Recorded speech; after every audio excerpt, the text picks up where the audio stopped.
It's a boy, 3-1, JMP, coming at ya. Why LeBron James confronted Stephen A. Smith. Let's see what we're about to get here, man. This is kind of a big topic going on in basketball right now, you know, so I haven't really seen much about it, so I wanted to watch this video. We got Flight Mike, who made a video. This guy's a YouTube OG, bro. I remember when he used to make gaming videos, and that's when I found bro. So, yeah, this guy's an OG. He does these type of videos now, so let's see what we got here, bro. This is the GOAT of NBA, and then this is the GOAT of sports journalism, in my opinion, bro. That is just my opinion, bro. You can leave your comments down below. Am I tripping? Am I disrespecting someone in your opinion, bro? Let me know. Let's see what we get. Talking to me about questioning him as a father. Come on, y'all. That was LeBron James. People close to LeBron James talking to me about questioning him as a father. Come on, y'all. That was LeBron James coming up to me, unexpectedly, I might add, to confront me about making sure that I mind what I say about his son. I think this is the second time in my career that I caused some sort of chaos in mainstream media. The first time being when I went viral during the 2023 NBA draft for this. Miller, his name did surface in court testimony involving a case where his former teammate and another man, they've been indicted for capital murder. How is this factoring, if at all, into how teams are evaluating him? Yeah, Malika, part of it. I don't think it would be brought up at all if it wasn't for Malika just bringing it up on national television right now. And now I think I did the same thing to Stephen A. Wait, what? What happened? What?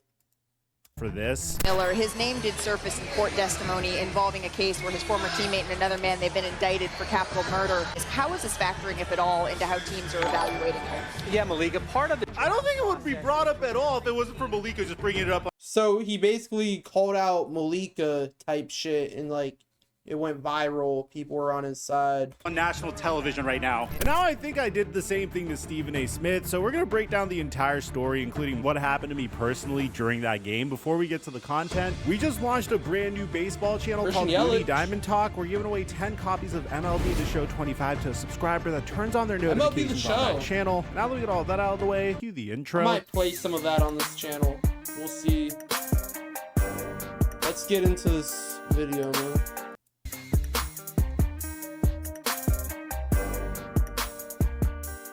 Today's video is sponsored by Prize Picks. We've been having a dominant run making easy money on our NBA props. On everybody, I have to open up this video on Stephen A. Smith by saying that I have a lot of respect for the entertainment value that Stephen A. has brought to ESPN and the amount that ESPN just works him in general. And it's my firm belief that whenever one company decides to work an individual to this extent, they're gonna slip up a lot. You start to become more detached from your takes. Some of your takes might be incorrect, especially because you don't really watch Stephen A. Smith to get in-depth analysis about the NBA and the NFL. Rather, yeah, I mean, it's so and so. I mean, I do value what Stephen A.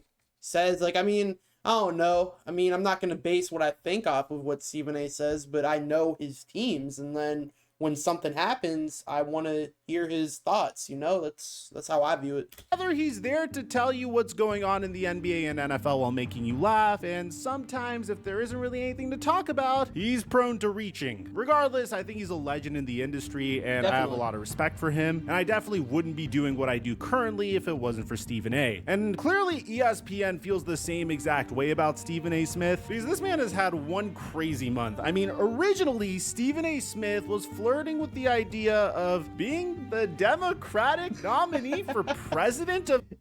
Hey, man, shit. I think leading up to the whole election, you know, he had his thoughts and whatever. And then after, he changed his thoughts. And I mean, I don't know. I mean, I don't know if he's even slightly thinking about this. Good luck to him. of the United States in 2028? No, I'm actually serious. This is something that was being discussed. Back in November, Stephen A said this. I had a legitimate shot to win the presidency of the United States of America. I would definitely consider it. And more recently, he even came out and said that he felt like he could beat each and every Democratic nominee. I mean it when I say it. I It's think not really I a can beat them strong all. party. Now, regardless, ESPN views Stephen A. Smith as a gigantic asset because they recently signed him to a 5-year, $100 million contract, which That's is crazy. more money than D'Angelo Russell, Klay Thompson, Lou Dort, Austin Reeves, Malik Monk, Kobe White, and even future Hall of Fame point guard Chris Paul. It's truly That's a crazy. game He's the GOAT of sports journalism, bro. He really is. changing amount of money to give a sports commentator, but given the amount that ESPN works Stephen A, it doesn't really surprise me. Stephen A. Smith even addressed his new contract on First Take. You know, I got a lot of things that I want to achieve, a lot of things that I want to accomplish in my life that extend beyond this show and beyond the world of sports. But it all starts here, and I'm really happy. I'm happy it's over. It took too damn long. I can What's tell you that. Stephen A It took gonna too do damn long. after? So how did Stephen A. Smith decide to celebrate? Well, he decided to go and watch the Lakers take on the New York Knicks, where I had the honor of sitting back a few rows behind him. Hopefully one day I could afford to sit courtside, but until then I'm just gonna settle for section 101, row 7, seat 1, which was probably the best seats I've ever gotten. So a huge shout out to you guys I've and a never huge thank sat you from the bottom of anywhere my like heart that. for putting me in a situation where I could get such seats. From a personal perspective, it was a really cool game. I had the opportunity to meet Tony Khan, and the game went into overtime, but in the middle of the game, Legend right Stephen A. there. Smith walked courtside and sat down. I said to my buddy that was Stephen A. Smith, explained who he was, explained how he just signed a 5-year, $100 million contract, and as I was explaining this, LeBron James got into Stephen A. Smith's face, and they started to have some words together. His buddy must be like a sports casual, obviously, because if you're not a sports casual, I'm pretty sure you know who Stephen A is. Noticing that this looked very tense, I took out my phone and recorded it immediately. I posted it onto X. I don't necessarily have the biggest following on Ron X. was And I think as a result of this, pissed. someone stole it and took credit for it. But I want to give a huge shout out to the individuals that cited me Ron's my originally. goat, bro. Legion Hoops originally made a mistake and said someone else Yes, did sir. it. But Legion Hoops, Lakers All Day Every Day, Bleacher Report, ESPN, and SportsCenter eventually corrected their mistake. So I want to give a huge shout outs to all of them for doing that. But I took the video, I tweeted it out, and I said, I wonder what LeBron James was saying to Stephen A. Smith That did here. And numbers this is for where I sure. think our NBA community is just so freaking cool, because it didn't take very long for fans to speculate that this had to do with LeBron James's son, Bronny. Now, this is where things get really cool, because at first, fans were speculating that LeBron James was mad that Stephen A. Smith was talking trash about him, which is something that Stephen A. Smith does quite often. Should LeBron get some credit for JJ Redick? And now we're praising him as potentially he's the coach of the year. And we were like raking LeBron through the coals for that. Are you ready for this? I'd still rake him. I mean, Stephen A. Smith and Kai All right, bro. That's just Stephen A. Bro, that's just him being Stephen A. Dog. Like, that's blasphemy, bro. What? Nat literally got into it on First Take over LeBron James. When it comes to LeBron James, you start hating. That's how I feel. But listen, every time when there's a debate going on with Michael Jordan and LeBron James, you always got something to say about LBJ. And I'm here to say, bro, LeBron's better than Jordan. I said it. Yes, Don't sir. you even think about coming on the show with that guy. Don't you do it? Michael Jordan He ain't never did. had 50,000 points. But the thing is, Skip Bayless has made an entire career hating on Yep. LeBron James. I mean, so many analysts just use LeBron James and hating on LeBron James as easy content Shit's that crazy. LeBron doesn't really respond to any of it. I mean, LeBron has never You know how LeBron responds to it? He responds to it by doing shit no one's ever seen, bro. He does it by balling at 40 like he's 28. Shit's crazy, bro. once publicly acknowledged Skip Bayless. So it certainly didn't have anything to do with that, because I don't think LeBron is that soft. When you have this many people in the media talking trash about you, it doesn't affect you at a specific point. But a member of our community eventually said that it looks like LeBron James is telling him, keep my son out of this shit. Now, this may seem a little rich. That's crazy, bro. The Bronny hate, bro, it's ran through. It doesn't make any sense. The pick was number 56. It was 54, 56. Pretty sure 56. Bro, what do you expect out of a mid to late second round pick? He's balling in the G League now after a few months in the league. it was a slow start, yeah. What do you expect? People be weird. Like, I don't know. Maybe it's not people be weird, but I think people don't like LeBron, and then they see that his kid starts slow in his career or his college stats weren't the best. People just, I don't know. Fandom. And then you take a look at some of the stuff that Stephen A. Smith has said about Bronny recently. I'm not being cruel to Bronny. I'm looking out. Do you want it this way? He can't go into the G League and average 20, 25 and stay there until he's ready? Now, this wasn't the only instance of Stephen A. Smith hating on Bronny. Here's another instance of it. We love what we're seeing from him in the G League because that's where you belong. And another instance of it. I am pleading with LeBron James as a father. Stop this. We all know that Bronny James is in the NBA because of his dad. Now, here's the thing. I know what you might be saying. But Mike, you made plenty of negative content on Bronny James. You're being a hypocrite. And that is true. Yes, I thought the way the Lakers were managing Bronny's career was a little atypical. I definitely felt like he wasn't placed in the greatest situation to succeed. And I never really hated on the kid himself. Rather, I expressed... What did he just say? What? Career was a little atypical. I definitely felt like he wasn't placed in the greatest situation to succeed, and I never really hated on the kid himself. Rather, I expressed empathy for him. I felt like being a player that was only shooting 27% from 3 and 36% from the field in college, clearly not developing at all whatsoever, and then being thrown to the wolves in the NBA as a result of nepotism, then being told that you're gonna spend some time in the G League and some time riding the bench in the NBA just was a recipe for disaster. Bro, that whole stat line shit from a college season, that shit don't matter, bro. He's a young player. He did his drills, like... And I was kind of annoyed that that was our greatest move in the offseason. I mean, it was Dalton Connect, Bronny James, and JJ Redick, which in hindsight kind of looks like a great offseason. But even then, I wasn't ever outright disrespectful to Bronny. But according to Nick Wright, the straw that broke the camel's back here was the fact that Stephen A. Smith was playing Bronny lowlights in the background while he was talking about the face of the league comment. When Stephen A. brought that up on his podcast, you know what video played alongside it, like the soundless, what we call B-roll highlights? It was Bronny's bad minutes against the Sixers. That's true. So like, again, crazy. I don't think that's Stephen A's call. It doesn't exactly dispel the narrative that, well, yeah, there might be a little unfairness here. Now, if you guys don't know what I'm talking about, LeBron James recently went viral for saying that he never asked to be the face of the league. Why do you want to be the face of a league when all the people that, you know, that cover our game and talk about our game on a day-to-day basis on everybody? I mean, have that responsibility. It's just weird. It's weird energy. And my original response to this was, I love LeBron James. I respect what he's done. But dude, you literally got the tattooed chosen one on your back a few years into your career. Like, there's nothing wrong with being the face of the league, but he clearly positioned himself to be the face of the NBA, and there's nothing wrong with that. I think the bigger message that LeBron James was trying to send home here was the fact that the media has lost its way. It went from being a medium where you could provide thought-provoking analysis and educate the common man about the game to just saying terrible stuff about the players. And while there is an argument to be made that the players currently deserve to be slandered to a specific extent, primarily because they're getting paid more than ever, they seem... Bro, what does their salary have to do with you being a hating weirdo?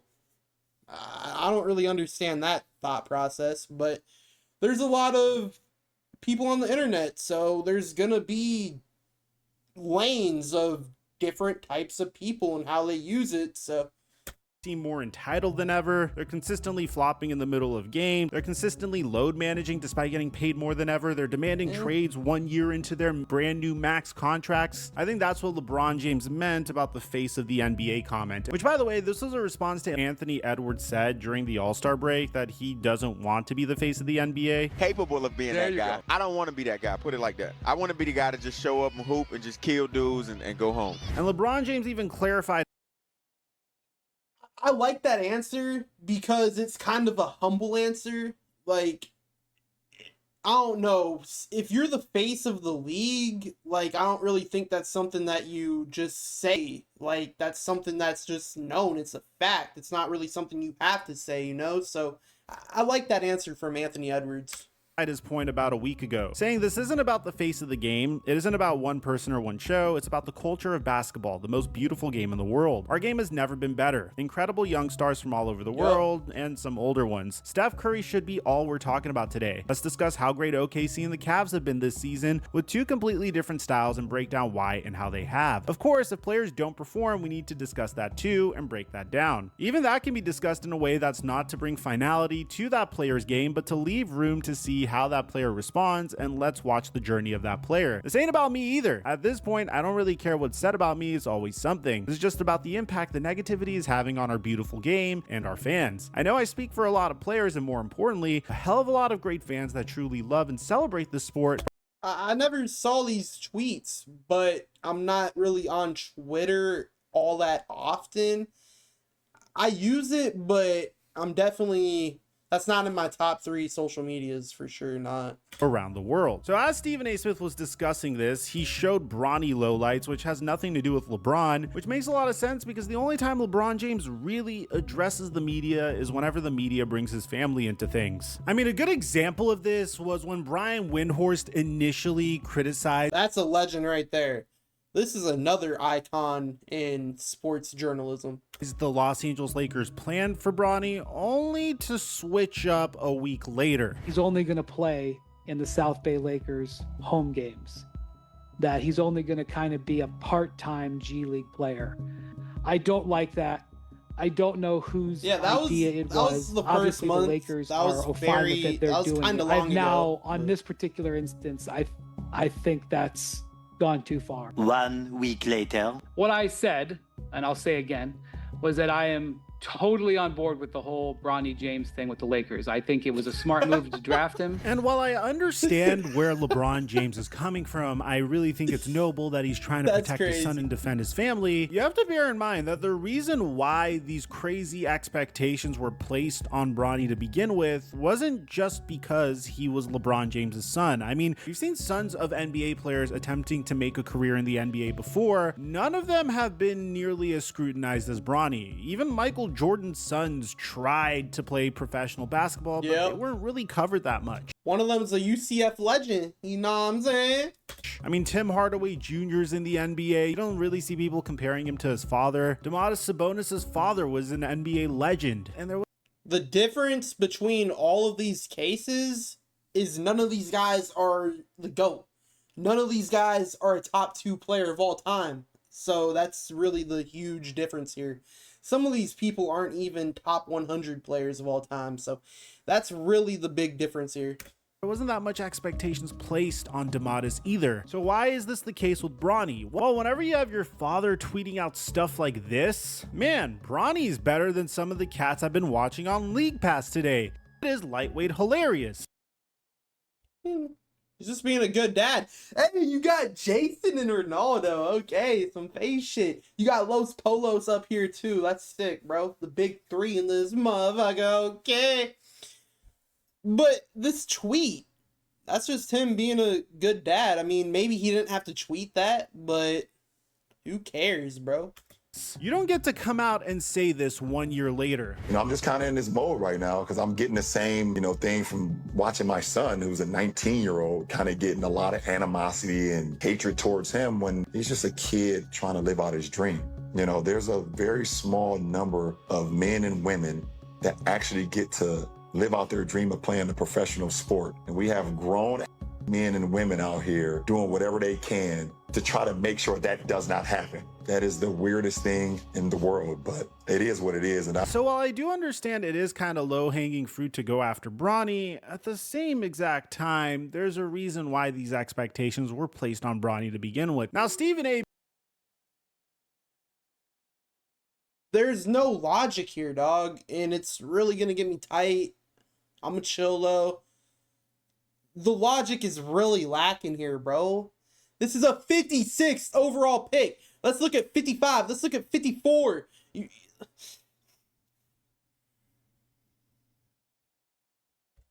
being the master of controversy that he is, quote tweeted my video and said, "I didn't want to have to address this. I wouldn't have either had it not gone viral. Now I have no choice. First take first at 10 a.m. Eastern, then the Stephen A. Smith show on YouTube. Some things just have to be said." He's really getting paid nowadays. nowadays. They try to leverage controversy here. I mean, Kevin Love called him out for this, saying, "You have no choice, LOL, because it went viral, LOL. You didn't want to have Kevin Love, bro.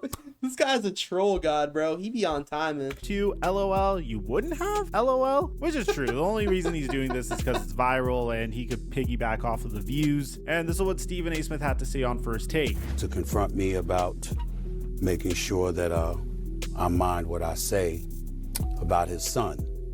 I had no intentions, Molly, of talking about this at all. Yeah. That this thing had gone viral.